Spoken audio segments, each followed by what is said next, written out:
Hello everyone and welcome back to my channel 1971 War Book series. I hope everyone knows about the great Battle of Longewala in the 1971 war on the Western Front. Correction, Battle of Longewala.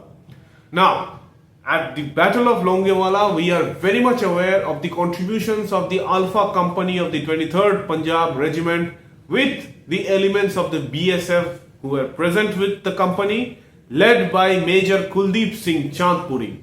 As you are aware, this entire company at Longewala post had stopped the advance of an entire Pakistani infantry and armored brigade.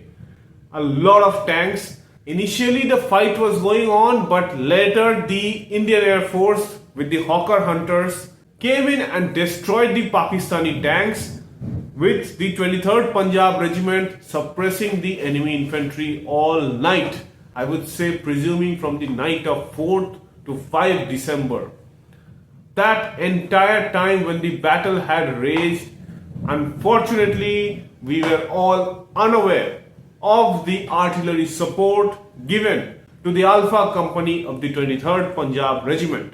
Major Kuldeep Singh Chandpuri, as you can see, is here with a man who looks a lot like Sunny Deol himself in this picture. This is another picture of him. But who is this man?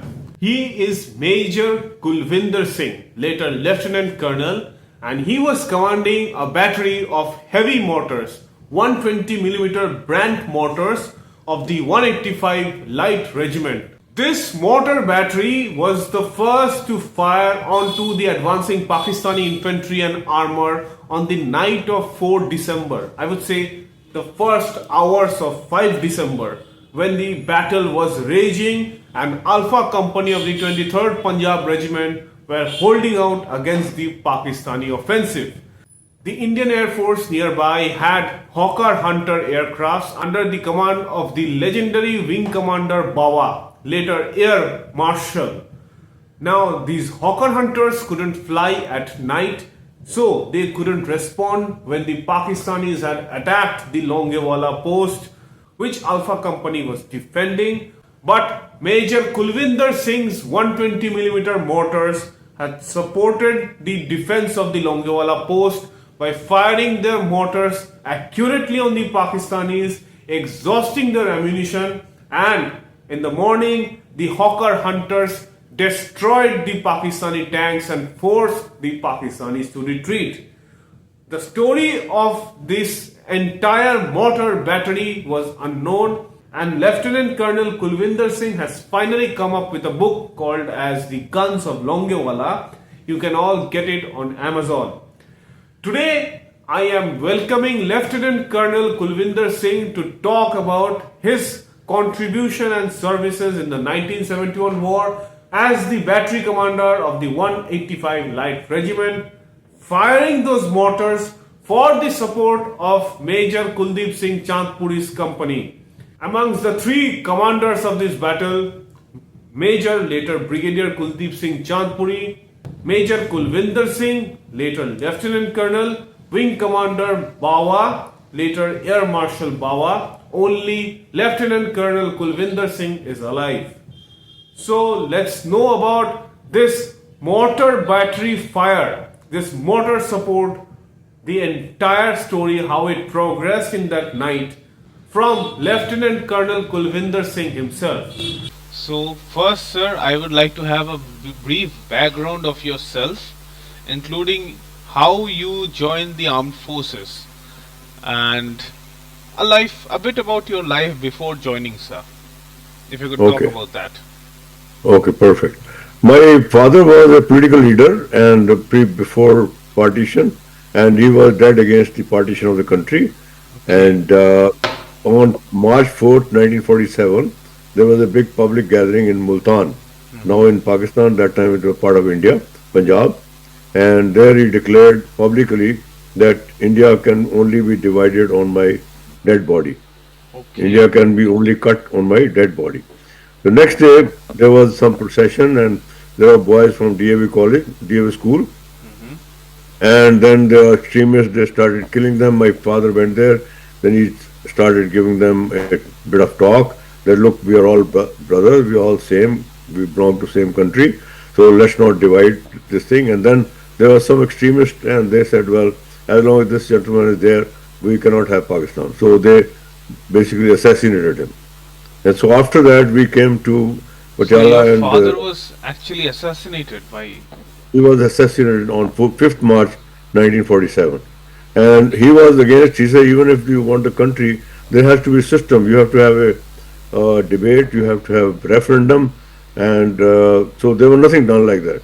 So it was just divided, sitting in a boardroom, and there were lines drawn. And even if you see in Punjab, there was one very very famous Sikh Gurdwara called Kartarpur Sahib. That is only 1.5 kilometers from the border, and that was given to Pakistan.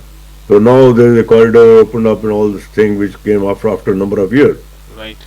So that a bit of background, and I would say Maharaja at that time, Yadvinder Singh, the states were still there, and thereafter it became Pepsu. So he welcomed our family, and we were given a very beautiful house in Patiala, so I grew up there. And then another point which came up in 1948, there are some, they call it, what do you call, jihadi, or you call it, they invaded Kashmir, and they wanted to take over Kashmir. And the Maharaja Hari Singh had yet to sign of like joining India or Pakistan, and then it was backed up by Pakistan Army. So that time, immediately the Indian Army, once the letter was signed, agreement was signed with Sardar Patel. So Indian Army sent first Sikh regiment from Patiala, and there I saw there's a procession going on, Sikh regiment going in front of a house, and there was a Guru Granth Sahib bead on the elephant.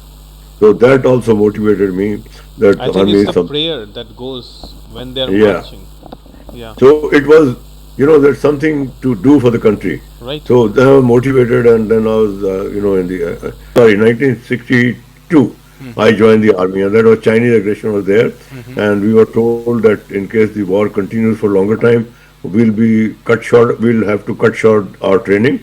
They'll be cutting short our training and then move to the border area. But that war stopped, so we spent another 6 months to be a commission. And thereafter, I had joined a regiment, we went to mountain, and there was one incident which happened. We were very young people, we didn't know, and suddenly because Chinese aggression, we became alert, and the Indian Army was Right. sent at the Chinese border. So our regiment moved there, and it was 1966 around that. I was sent to a very high post called Lukma Post, Lukma and on the Post. Chinese, yeah, Chinese in Tibet Kinnaur, border. Kinnaur district of Himachal Pradesh. Okay. So there I was sleeping at night, and suddenly I saw somebody pressing my chest. So I thought a Chinese soldiers had come and they're holding me. So I got up after a lot of effort, and then I started yelling and screaming. So all the infantry came, people came. We looked around, there were no Chinese. Then the company commander said, "It's because of lack of oxygen." Okay. So that's the first time I realized, how the nature can also play against us. Right. So right. we have to be careful then. After that, when you go to high altitude, you have to do acclimatization. So in 1971, I had just finished So my course, and I was 1971, sir, what was your rank at that time? I was in the School of Artillery. I was captain as an instructor. Then I was promoted to rank of major. Then to take over a battery in 185 regiment, which was based in Bikaner. Bikaner. Now, as soon as we landed there, I said we went around June or something, and in September we were moved out. We were told that we are going for some exercise. We went to a place ahead of Jaisalmer. Everybody knows Jaisalmer. Right. Right. There's a place called Tanod. We have that famous temple, Tanod Mata temple. So we were sent in that area to concentrate and do a training, get ready for the war. And at that time, Indian Air Force was also positioned in Jaisalmer, and they were taking the intelligence sorties every day. They used to fly sorties and see if the enemy is on the border. So they could not detect any movement. Now the Now, plan sir, was, before going to the plan and the operations, I would like to know a bit about the equipment that your battery and your unit was using, sir. A bit Yeah, perfect. on that, sir. yeah, we were carrying a 120 millimeter heavy mortar. It's called Brandt mortar, Brandt French mortar. made. Okay. And the advantage of the mortar is that in case the enemy is hiding behind the dunes, so mortar goes up from the top, it goes down like that. and the field gun trajectory is quite parabolic type. Right. So when the enemy is hiding behind the dunes, sand dunes or hills, mortar is the most effective. Right. And also the mortar bomb is very heavier than the standard 25 pounder gun and very deadly weapon. And in case it goes on top of the tank will also get destroyed. Right. So that was when we moved, and also it is very light to move, very quickly it moves. And that is why when we got the call, and before that, we were in the concentration area, we were doing training and all stuff. And then on the 4th, and we were supposed to advance. If I show you, I'm going to share its screen to you Absolutely. so you know what was happening at that time. Okay, let me go and share the screen. Okay, so going back to the artillery, how artillery plays a big role. Babur, when he attacked India first time in 1526, Ibrahim Lodi had millions of troops. Right. Babur had very few troops, about 20,000. But he had the advantage of he brought a gun. Now elephants and horses and all that, when the gun fired, they all took off.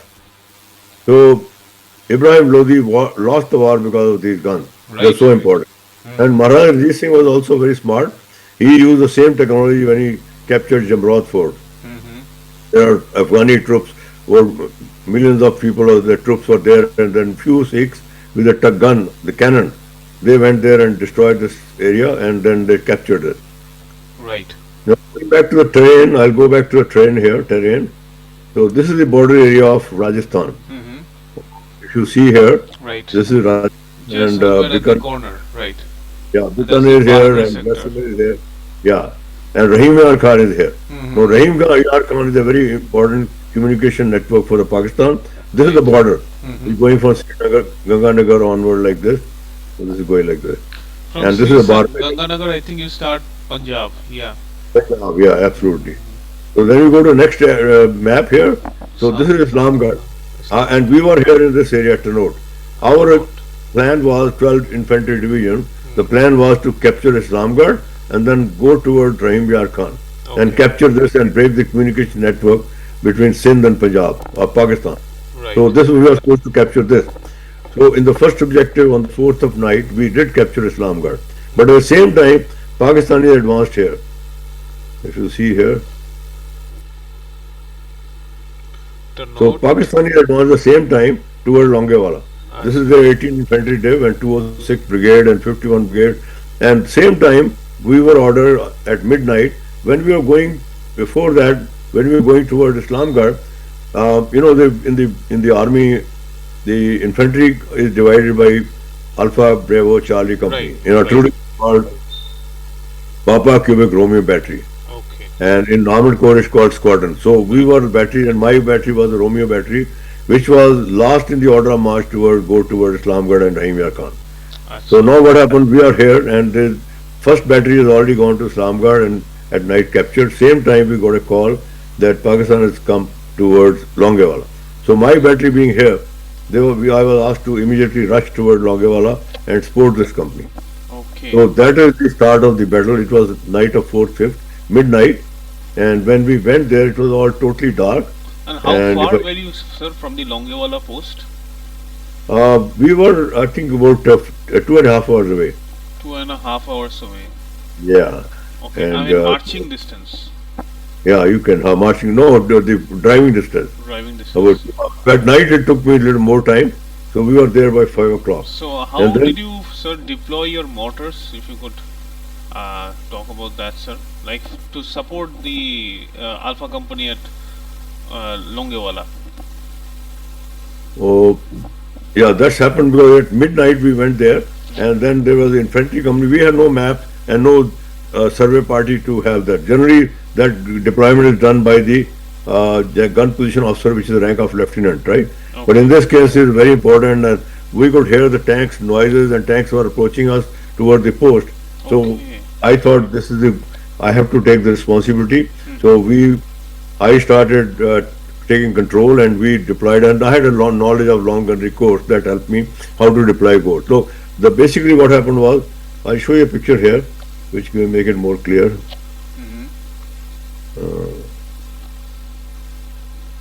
So if you see here, so I could see one temple there. It was only on the Longewala post, as a temple. The BSF And used to maintain it, I guess. yeah, so I got help. Oh, there is a temple. Right? This temple. This is Longewala post.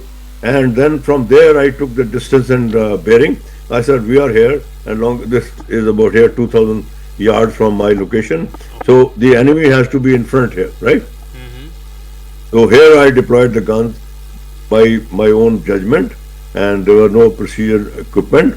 And I have to be careful that we don't shoot our own troops. Our troops are sitting here. So we have to make sure that we cross over this hill and drop the bombs on the other side. So that was a very crucial time for me. And at the same time, don't forget, this is not normal deployment. The enemy tanks are operating in this area. Right. And you hear the rumble of the tanks, they are moving. And if they had come, if the tanks had noticed, I think God was on our side. If the tanks had come and before we had deployed, they could have just overrun us. You would all been dead. But luckily, they could not detect us because we were keeping very secretive. And by the time the guns were deployed, then we can also face the tanks because we can turn the barrel of the gun toward the tanks, in enemy tanks, and we can bombard them. But before that, we were vulnerable. And that little time was very critical, but we were lucky that and plus the knowledge also worked for me and helped me, and the troops were very brave and we were full of josh.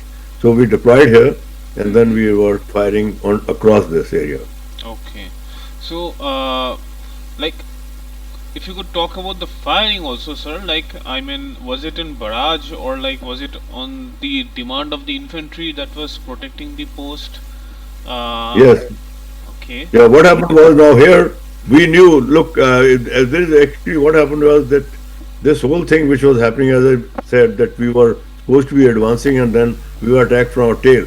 12-day tail was towards Longewala, so we were attacked from the tail. So we were totally surprised. So number of years, nobody wanted to talk about this battle. Then the game changer was the border picture made by J.P. Datta.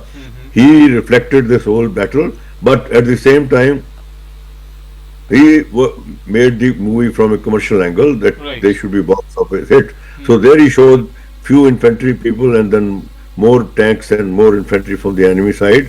And then the artillery deployment was missed out or not included, whether it was error or whatever you call it. So that was it. But it was a good, I would say he did a good job, made a good movie from his perspective. But artillery was left out. Now here is the artillery deployed and we sent OP officer. There were infantry companies and some criticism has come up, the infantry ran away and all. Nobody ran away. Indian Army was very solid. We were high morale. Infantry 23 Punjab company was there, and so were we. We were there, and we got guides from them. And those guides that guided my OP officer, Captain Santosh Datta, to bring him up to the hill. Same hill where Captain Major Chandpuri, who was the company commander, he was there. Right. So next, the bunker was given. And then I told Captain Datta that you add 2,000 yard distance ahead of you so that you don't fire on our own troops. So he started bombarding these there, and there happened to be tanks. And there were infantry which were trying to, tanks could get bogged down in the sand, but infantry can climb up. Right. So when infantry started climbing up early morning around 5:36, so our bombardment started. So now Pakistan was surprised that they never expected artillery to be there. And this was the night of 5-6 December, right, sir? Yeah, early morning, 5th of December, 5th of 1970. Okay. So we bombarded like crazy, and it was salvos going on, and it was so much intense firing that we had carried there's ammunition which we carry with the guns when we move. That's called first line ammunition. That was supposed to be last for one day, and we finished that ammunition by 11 o'clock. Okay. And there's another story when the ammunition was almost finished. Then I didn't want infantry to think that we have no ammunition. So I used my own imagination. I told the gun position officer, Captain Bala, do you have smoke ammunition? So smoke ammunition is different than high explosive ammunition. Right. So he said yes, then we started firing smoke. And that turned out to be a good idea, and fortunately for me, because the Pakistanis thought that they are screening our movement and they're going to attack us. Right. Because smoke, you are creating a screen in front of us. Right, and you can also make them feel like marking them as targets for any air force that might come in. Yeah, later on, yeah. So Air Force came much later on. So this is all bombardment, Battle of Fire and Fury. You can see the complete, there's Pakistani tanks there, and this is, created by me, all this with my, whatever memory I had. So this was the scene at that time. And this is actual picture of our deployment just behind the Longewala Okay. Longewala post, yeah, actual position. This is actually how we are dressed up all this. This is a picture of the time. And another interesting thing is that Indian Army made a documentary, and why I didn't talk, because I said we played a normal role, we did our job. But then 2019, I visited the Longewala Memorial, and there I saw a documentary, and my picture came, all these pictures came up 5, 6 times. They were mixing me up with Chandpuri. So they did not know that I am a gunner officer, artillery officer. So that they missed out, but I think now things will be corrected later on. So that's again I am indicating target to Captain Datta. So now here again fire. This is how the battle scene looked like at that time in the early morning, and then the Air Force came at night. They could not fly. Right. They didn't have night flying capability. They came around 7:30 and they joined us. And thereafter the Air Observation Post also belonged to artillery at that time. They came and they used the long range guns. 100 millimeter. We had a 170 Field Regiment. They had 100 millimeter guns which has got longer range, about 25 kilometers. So the AROP took shoots with them, and then 168 Field Regiment came in. Then they all joined. Then they were like artillery was in full force at that time. But the initial support was given by your battery, I would say. Yeah, we were the first. If you see the highlights of the event was, we were the first responders, number one, and number two, we were the first to fire. Captain Datta was the first OP officer, gun position officer, sorry, observation post officer, to fire on the enemy. And then my officer called Lieutenant Datta, sorry, Lieutenant Bala Subramaniam. He was the first gun position officer to fire on the enemy. And this is what the three commanders, basically, the Battle of Longewala controlled by three commanders. First was the infantry commander, who was holding on to the post, which is a good job he did. He showed guts. He said, I'm not withdrawing. Then the call came to help, give additional firepower. It was Air Force or the artillery. So Air Force was unable to fly at night, so I am the one, artillery responded at that time. And we were basically the vanguard of the Indian artillery, of Indian Army. And then in the morning came the Air Force, and commanded by Wing Commander, late Wing Commander, then he became Air Marshal Bawa. Right. So that was the story about this Longewala at that time. And then Air Force came, that things also, then artillery kept firing. Air Force will go back. There's very good coordination between Air Force and artillery. So the Air Force will go back for refueling, and we'll take over the field and we'll blow them up. So Pakistan didn't know where to go. And I think the biggest mistake they did was attacking this area. They didn't know how Indian Army is so strong. This is how they came and returned from the area. When they got the beating from Longewala, they immediately returned back then. Okay. So there's some other pictures I'm showing you. So the Air Force came like this early morning 7:30, then they also blasted them. So it was like a very good teamwork. I think that painting was done by Group Captain Dev Gohen. I don't know. Painting There was of an the interesting monitors. situation here. The AROP flight General Atma commander. Singh, right. Yeah, he's the major at that time, Major Atma Singh. And Colonel Sangha also. No, Saga was also there, but his plane, Atma Singh, he was flight commander.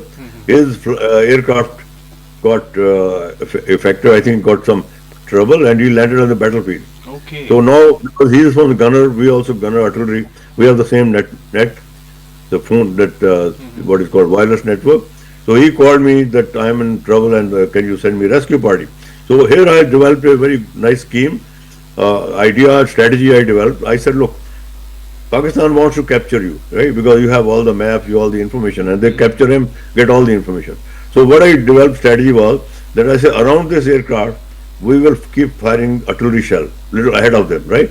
So we'll keep bombarding so that no Pakistani can come near the aircraft. But is it like, sir, blue on blue also? Because you can hit him also. Yeah, so no, we can, because we kept a distance here. We knew where his location is. He passed on his own location, Okay. right? Because when they are flying, they know where the location is. He passed on location, we had the coordinates. So I ordered the guns to fire beyond this, so that Pakistani tanks and the infantry cannot come to the aircraft. So this was very strategically done operation, and we were very successful. After that, the the rescue party came, and this is a rescue party we sent by jeep. It was my jeep, battery commander jeep. So Okay. we picked him up and brought him to the brigade headquarters. There he was briefed, debriefed, and then he was sent to Jaisalmer. That was This was, airfield. I think, just when the Air Force had left, or the Air Force was still there, sir. Like, No, Air Force was coming and going. So Coming in and between aeroplanes would come. So that was how it was going on. And then we sent him back to Jaisalmer airfield, and he was operating. After a few minutes, he was operating, and the aircraft was picked up later on. He got another aircraft from there. okay. And so another interesting thing was I think when this we picture is where everybody says that it's Brigadier Chandpuri. The next picture in the next. no, slide. not this picture. That my picture, which I'll show you later on. This picture, for example, I'm sitting on top of tank. This thing is right. I've seen this, So- and I've So heard. all the pictures, Right. Hmm. yeah. So that is there a bit of mix up here. So here also, Sadewala, this headquarters, we were going to know. After this war, there was an interesting thing which happened was To be honest, sir, We- in that picture you looked a lot like a lot like Sunny Deol. That's why people thought that it might be Brigadier Chandpuri. I know. So one more thing which I want to share with you, when the bombardment was going, artillery bombardment was going on, the Air Force had the camera. They could take picture when they hit the tank. No, we were also hitting the tanks, but we had no camera. Okay. So everybody else got the credit. We couldn't get the credit because we had no proof. But our bomb did hit the tank, and one of the tanks was hit, and driver died. Tank was operational, and the GSO-3, one captain from brigade headquarters went there and drove the tank back to brigade headquarters. I'll show you that picture. It's a Solomon moment here. So what happened was, this is a Pakistani tank. We brought them to brigade headquarters, and this is a dead Pakistani soldier. No, this was a very emotional feeling for me. And when I was looking at him, I said, what a war. And this gentleman must be having his parents, and if he's married, his wife, his kids. So everybody crying, and we lost a soldier here, right? So Right. soldiers are soldiers, whether this country or from any country, right? We respect the soldiers. So we gave him a lot of respect, and we buried him with great respect. And so that is the, sad part of war. The soldier had no control. He was ordered to get in. As far as we are concerned, we are also doing a job that we cannot allow anybody to enter our territory without visa. And they were doing that mistake. Right. They entered, they crossed border 65, and then they had to meet that challenge from us. Okay, after this Longewala battle, I don't know, somehow my battery was again picked up, and we were asked to go to the side of Barmet sector. Okay, So if I just show you opposite here- is Khokrapar. The railway line was operational, I think. Yeah, this is a railway line. We were here in Longewala, and during the war, because Longewala war was finished in 3 days, and then 11 days was going forward from here, Barmet side. This is Barmet, and Gaza Road, and Munabao, and Nea Chor. Nea Chor, Umrakot, this is Pakistan area. So they were going, and we were asked to join them and help them out in the firepower. So we went there. As we crossed the Munabao railway station, oh my God, the fury, the Pakistani aircrafts were desperate to make sure that we don't enter their territory. So, but we did enter. So as we entered, we got very big response from them. This is the response we got when we entered Munabao, Pakistan border. We were blasted by aircraft. The two Pakistani aircraft came, and they started bombarding us on our convoy. This is gun convoy, right? So now imagine at night time, we had little lights, so somebody must have put on a light. There is a railway station next to us, Munabao, and there the ammunition train was there, and they wanted to attack this ammunition train, but their train was protected by anti-aircraft gun, artillery, our Indian Army. So they were scared of going there, so they saw this is a very soft target, artillery guns are going, and let's bombard them. So they came and blasted us with all the might what they had and whatever ammunition they had. So I was in the leading vehicle, and my second in command, Captain Datta, was on the last vehicle. So after they had gone, then we got up and we said, we literally jumped up from the vehicles, and there were ammunition vehicles going on here. If one of the ammunition vehicles was hit, then the ammunition would start blowing, and we could have been killed with our own ammunition. But Right. luckily, the bomb fell all over. It was sand, so some bombs got buried. And when then I and Captain Datta walked, he walked forward, I walked backward, and we met halfway. And then he told me that everything is fine. So I couldn't believe it. So that was a very turning moment in the war. I think this train that you're talking about, from somebody from two grenadiers, I heard that this train was actually attacked and the ammunition had exploded. This train, I mean, the train of That was some other train, not right, at right. Munawar.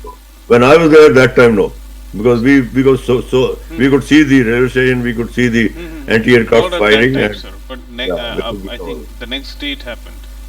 yeah.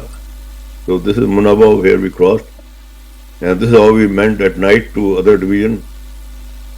And then what happened was, so at night then we were advancing. As we were advancing, the Pakistani came to know that we got away. We were not hit. So they were following us. So Okay. next morning they again came. And at night when we were going forward, there was one infantry vehicle which was bogged down here. It was one single track. It's called duckboard track. And now this vehicle was bogged down and the driver went to sleep. The officer also went to sleep. So Okay. now all the vehicles and our gun convoy behind. So if we sleep here, in the morning the aircraft will come and Pakistani aircraft will come and attack. So I got out from here, I got people, I woke them up, pushed the vehicle on the side and then moved forward. As we moved forward, and I think the Pakistanis must be following us. So what they came, the next morning again they came, the aircraft. Okay. But we were hiding, this is our gun position, we were hiding in a camouflage.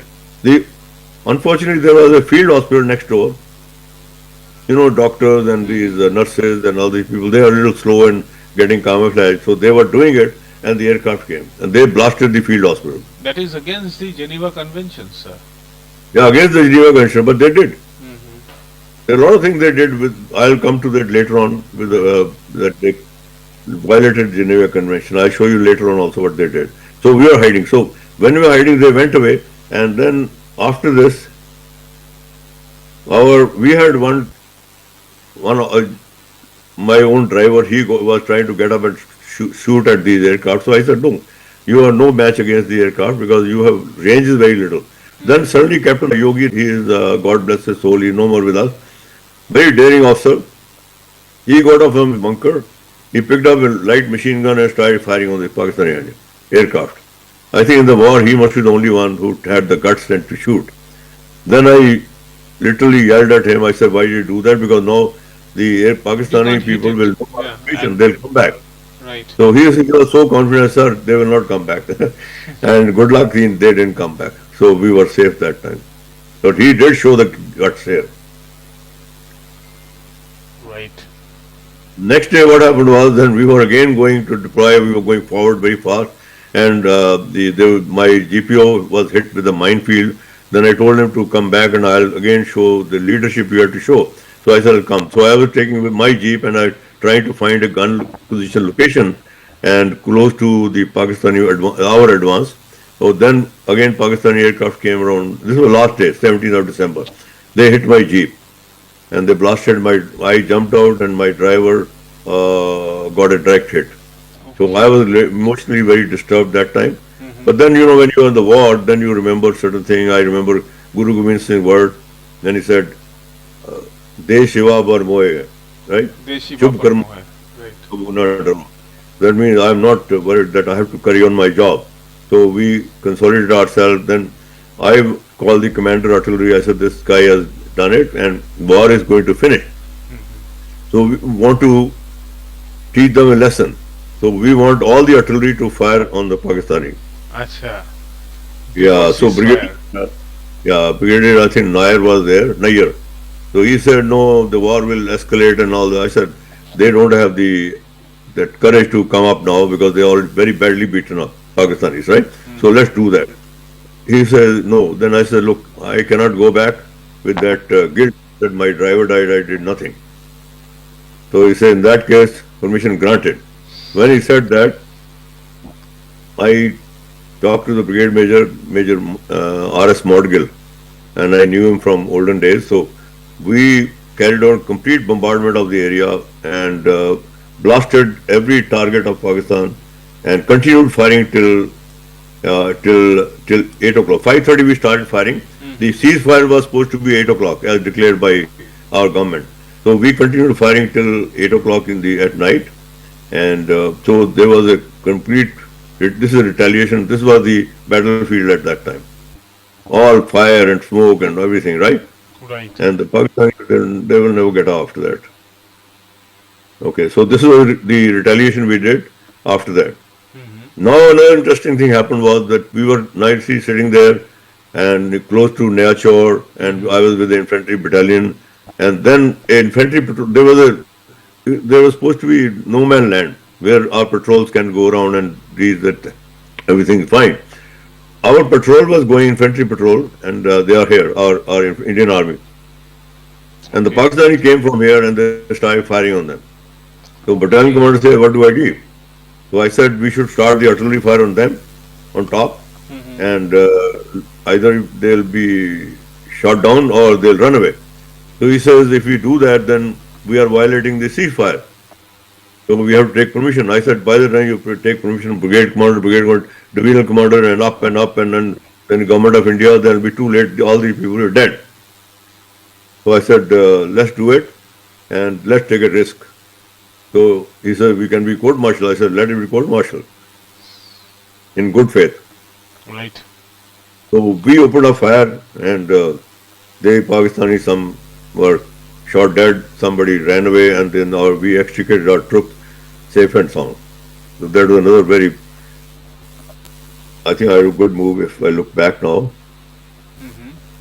After that, after we did that, then immediately they came to the knees, and they wanted to have flag meeting. So we had a flag meeting here. Okay. So this is something which was how the infantry commander said from Pakistan side, oh, we were only light machine gun and small arms, and you started artillery. So I said, next time you do that, we'll call Indian Air Force, we'll call the Navy if you're within range, so we will not leave you. So after that, we were very peaceful. Then nobody came to touch us after that. We had a very peaceful time till we returned back to our own base. Okay. And that was this. So now this is a documentary which was done by Indian Army, and somehow they forgot to mention, as you rightly said, they mixed up all this, right? So this is screen number 1, and this is show the Indian Army documentary. I taken screenshot. This is number 2 where they're showing all my pictures, right? But they did not write the name of my regiment. So that was the other thing. Okay. This is done by ADGPI only. So Indian Army is there. So all the pictures, this is screenshot 2, and this is screenshot 3. I am with Chandpuri, and they all mistaken this right is at the. Chandpuri, and this is Chandpuri, this is me. And he was junior to me. He was commissioned later on, and but very brave officer. So here, this is the actual post, Longewala post, where the temple. Right. Now we've done the temple very beautifully, and I've gone there twice. So it's very nice, good shape. But this was that time. So, okay. And this is a Longewala. Yeah, this picture, right.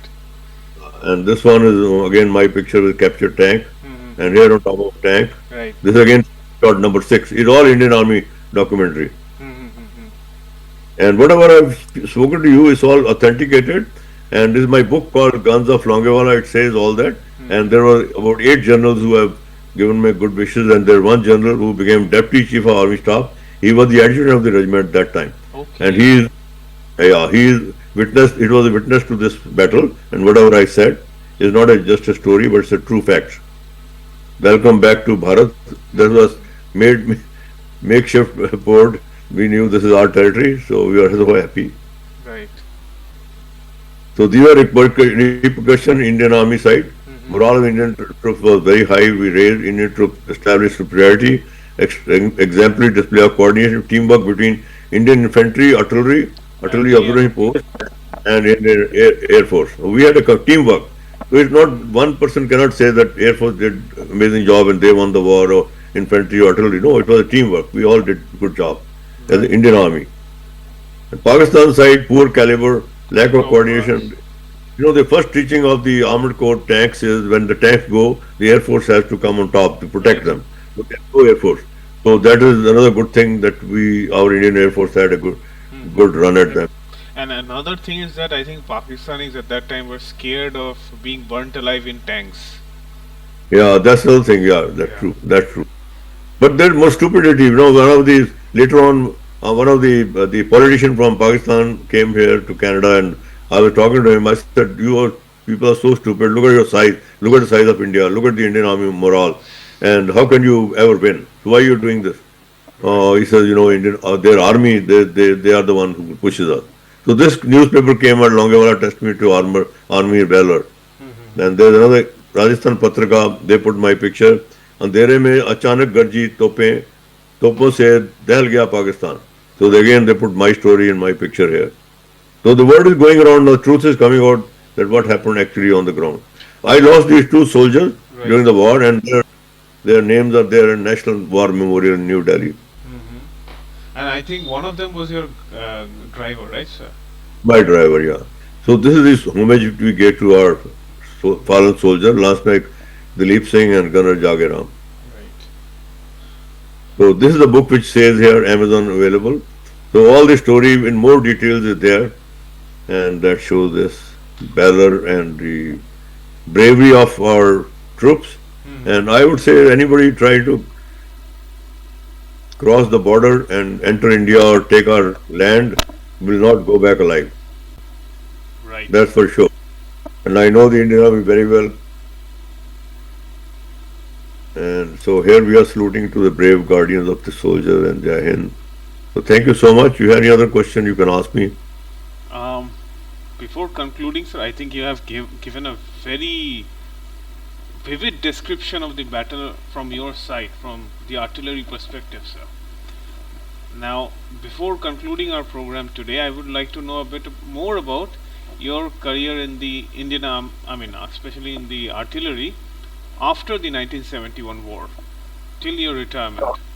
Yeah, after this war, I was posted to a field regiment, and from there in Ladakh area. Okay. So thereafter, I think there was a vacancy in the Rajasthan sector, and same brigade which had taken part, where I was part of the war during the war, and Indian Army wisely thought that I had a war experience of, there are different areas like jungle warfare, desert warfare, plain warfare, mountain warfare. Right. So they thought I have a good experience of desert warfare. I was posted as brigade major, Okay. 12 artillery brigade, which was the same brigade where I had taken part as a battery commander. So I went there, and as I said that hardly anybody talked about the battle, Longewala. After 26 years, the border picture came up in 97. So when this valor was exposed and it was said that we did pretty good, so then they start going, all this documentary, everything came up after that. So thereafter I was I went to Defence Service Staff College, Wellington. Okay. I did all my training. It was a competitive exam which I did, and then I went back to regiment. Then I was sent to command a regiment in Eastern Sector. I commanded 246 Mountain Regiment. It's called a center. Now it's the field regiment. So we had a very good tenure. Then I went as a General Staff Officer, Grade 1, Northern Command. There I visited all the places, Haji Pir Pass and other places. So I had that lot of knowledge about this, and then it was a very successful career. But I had to take premature retirement because of my own family reasons. So I took premature retirement after my last posting as GSO1 training Northern Command. Acha. And then you settled abroad, of course. Yes, I settled abroad, yeah. Okay. Lovely, sir. Lovely. And I would say it's a really nice presentation, taking us back to the Battle of Longewala again from a different perspective.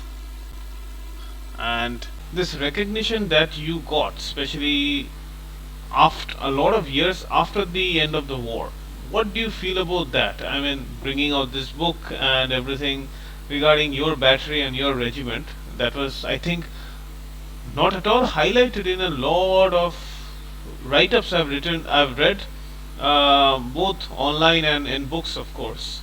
So what do you feel regarding this, sir? I think it's very simple, because what happens with the fog of war, and then if you see a condition at that time, 1971, right now you have WhatsApp, you have this communication, that communication. And that time the communication was very bad. We never had the cell phone. Right. We had the army little phone line, which had to be, if I had to talk, if I have an 11 infantry sector and I'm in one of the forward posts, from there I'm a battery commander, I have to go to battalion exchange, then tell exchange to brigade exchange to division exchange to another thing. Then I have to come to division exchange of 12 infantry div and this, that. So there are so many steps involved to get connected. And so the connection was not there. And during the war, I was sent out, and 6 months there was no connection between me and the commanding officer. Okay. All the war diaries were written, and we were totally forgotten. They didn't know what we had done. And then also I kept quiet because you cannot talk on your own that I did, that looks stupid. But then once you saw that you went to see the documentary, and I see, well, my pictures are there and the main name of regiment is there, then you start talking. So I went, after that movie in 97 onward, I started writing letters to all the artillery directorate and the army headquarters and all. And so it wasn't properly recorded. Then somebody said that the only way to send the message out is to write the book. Right. So I had a lot of difficulty writing the book. I am not a writer, so I'm a soldier. So, but you will learn whatever you want to learn. I can learn. It's not the question, but the time is involved, Right. and also money is involved. So I had asked number of people, who are actually military writers. It had to be military writer. Somebody said I have no experience of desert warfare. Somebody said I don't have time. So I started writing on my own, and I got help, little bit help here and there. Then I came out with a book, and now the book has come out. So it has to be authenticity. I got some write-up narrative from people who were there, actual witnesses. There was a Brigadier Mathur. He was flying AOP in same squadron which General Atma Singh was there. So he is witness. He saw our guns there deployed, firing. And then we have the Deputy Chief of Army Staff. He was the adjutant of the regiment. So all these people have supported me. They were given written narrative, which are part of the book. General Zoom Shah. Right. Incidentally, he's the younger brother of our famous actor Nasiruddin Shah. So his narrative, his picture is there in the book. So the book is very authenticated now. So let anybody challenge this book, and I'm still alive and I can answer anything. So it's gone with my memory, and luckily people have supported me who saw it, who were there on the ground. So it's the truth has to come out. Right. It may take time. So right now this is a time when book is in circulation, videos are there, and people started recognizing this. And slowly, I think Indian Army will also modify the documentary, which is very nicely made. But all this has to be, the regiment has to be there. I worked with some regiment. The troops were there to lay their life. I lost two troops, two of my soldiers, brave soldiers. So they have to be recognized in the documentary somewhere. Right. So that's the idea, and the book will stay forever. And gone in Raksha University, then we had the book release ceremony. So Raksha University Vice Chancellor was there, and then the book is being taught in the Raksha University. Now other institutions will also follow the book, and they say very well written. I also covered the aspect of what happened to, as a soldier, your wife is there, what she feels about it. So all these aspects are written there from human angle. Now, another thing, sir. Looking back at the entire Battle of Longewala, what do you think about it as a soldier, as a family man, and as someone who is serving the nation, that you can address to the people today? I would send a very simple message. Religion and other things, caste, everything come later. First comes your country. Because if country is not there, you are not there. Religion is not there. Nobody is there. So country comes first, nation. So you have to fight for the nation, and that is the spirit Indian Army has. And I think public at large, they have to learn lessons from Indian Army. We have Dharamstal in the Indian Army, that Gita, the Bible and Quran and Guru Granth Sahib, they all in the same place. Because Guru Nanak said, God is one. So with that motion, but country has to come first, and the country has to protect it. And the message which you sent was that nobody dare come attack India ever again. If they do, then they get the same fate as what happened in Longewala. Right, sir. That's a great, I would say, address to the people of India regarding you as a veteran who served in this war. And I think this was the war where we had to face the enemy on both sides. So that war made a great part of history and the India that we have today. And I would like to thank veterans like you for participating in this war and sacrificing a lot of your own men. I would say lot that you had to see on the battlefield. So I would like to thank you for your services, sir. Thank you. Thank you so much, sir. And thank you so much for taking the time to speak on this matter. And when I'll be posting this, I'll be sharing with you all, of course. Thank you so much for your time, and hopefully this word goes around, the whole nation knows the truth, and Absolutely, sir. they feel proud of our soldiers. Absolutely. That's all, my friend. Thank you. Thank you so much, sir. Bye. Take Bye. care. Jai Hind. Jai Hind.